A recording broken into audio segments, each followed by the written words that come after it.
Bagi pejabat lama, saya kira tidak masalah ya di dalam menjalankan tugas dan fungsinya sebagai sekretaris desa. Namun akan lain ceritanya dengan pejabat-pejabat yang baru diangkat ya. Beberapa hari yang lalu atau beberapa minggu yang lalu saya sempat mendapatkan pertanyaan ya, baik itu melalui WhatsApp ataupun fanspage dari Abdesa sendiri, itu terkait tugas pokok dan fungsi dari sekretaris desa. Dan pada hari ini saya akan mencoba menjelaskan ya terkait terkait tugas pokok dan fungsi dari sekretaris desa itu sendiri. Sebenarnya apa sih sekretaris itu? Sekretaris desa itu. Sekretaris desa itu merupakan perangkat desa ya yang berkedudukan sebagai unsur pimpinan ya, unsur pimpinan sekretariat desa yang menjalankan tugas sebagai koordinator PPKD.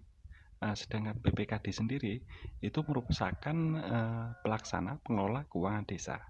Untuk lebih lengkapnya, Anda bisa buka atau searching ya melalui Google ataupun Yahoo ataupun Bing. Itu dengan mengetikkan Abdesa di situ backslash PPKD. Di sana sudah saya jelaskan secara lengkap ya terkait PPKD. Kemudian untuk dasar hukum dari pengaturan tugas dan pokok sekretaris desa itu sendiri itu diatur di dalam Permendagri ya, Permendagri 84 dan 20, tepatnya di pasal 7 ayat 1 untuk Permendagri 84 sendiri, yaitu terkait struktur organisasi tata kerja pemerintahan desa ya. Kemudian untuk dasar hukum yang kedua yaitu di pasal 5 ayat 1 sampai 3 ya, di Permendagri 20 tahun 2018 tentang pengelolaan keuangan desa. Nah, untuk lebih lengkapnya mari kita simak bersama-sama apa isi dari kedua Permendagri ini. Nah, yang pertama itu di Permendagri 84 tahun 2015 ya, tepatnya di pasal 7 ayat 1 sampai dengan 3. Di situ dijelaskan ya bahwa sekretaris desa itu bertugas membantu kepala desa dalam bidang administrasi pemerintahan. Sedangkan untuk tugas lainnya itu dibagi menjadi 4 ya, dari tupoksi sekretaris desa itu yang diatur di pasal 3.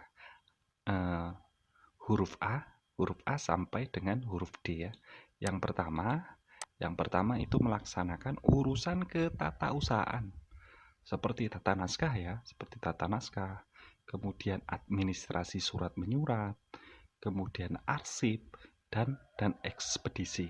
Kemudian yang kedua yaitu melaksanakan urusan umum seperti penataan administrasi perangkat desa, kemudian penyediaan prasarana perangkat desa dan kantor, kemudian penyiapan rapat, pengadministrasian aset, inventarisasi, perjalanan dinas, dan pelayanan umum. Kemudian untuk yang ketiga ini melaksanakan urusan keuangan ya, seperti pengurusan administrasi keuangan, kemudian administrasi sumber-sumber pendapatan dan pengeluaran, kemudian verifikasi administrasi keuangan dan administrasi penghasilan kepala desa, perangkat desa, BPD, dan lembaga pemerintah desa lainnya ya. Kemudian untuk yang keempatnya yang diatur di dalam pasal 3 yaitu melaksanakan urusan perencanaan seperti menyusun rencana ya APBDes, kemudian menginventarisasi data-data dalam rangka pembangunan, kemudian melakukan monitoring dan evaluasi program serta penyusunan laporan.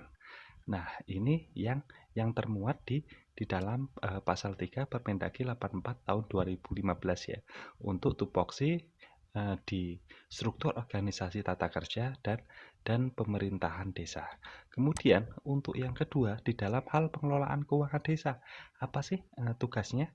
Tugasnya itu sebagai koordinator ya, koordinator dari PPKD itu sendiri.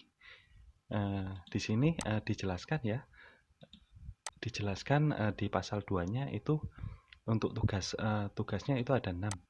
Yang pertama yaitu mengkoordinasikan penyusunan dan pelaksanaan kebijakan APBDes. Kemudian yang kedua yaitu mengkoordinasikan penyusunan rancangan APBDes dan rancangan perubahan APBDes.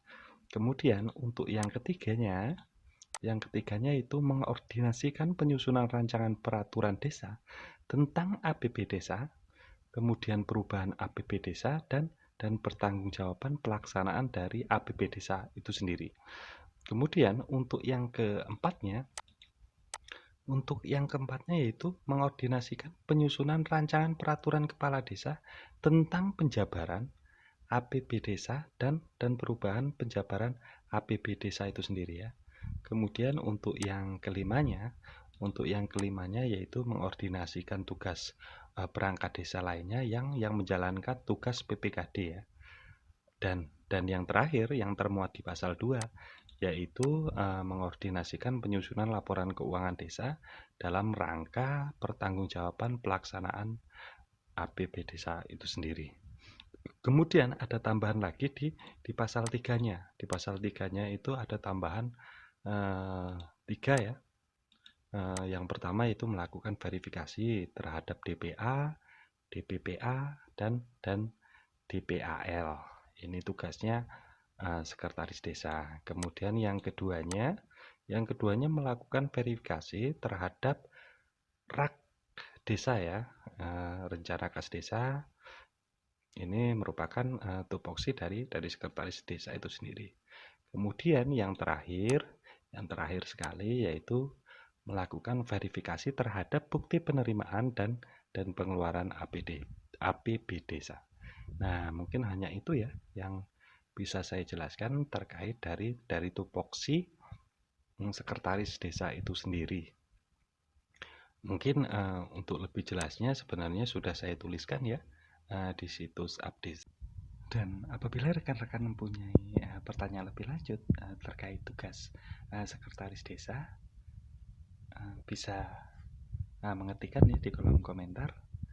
Saya akhiri saja, saya ucapkan terima kasih.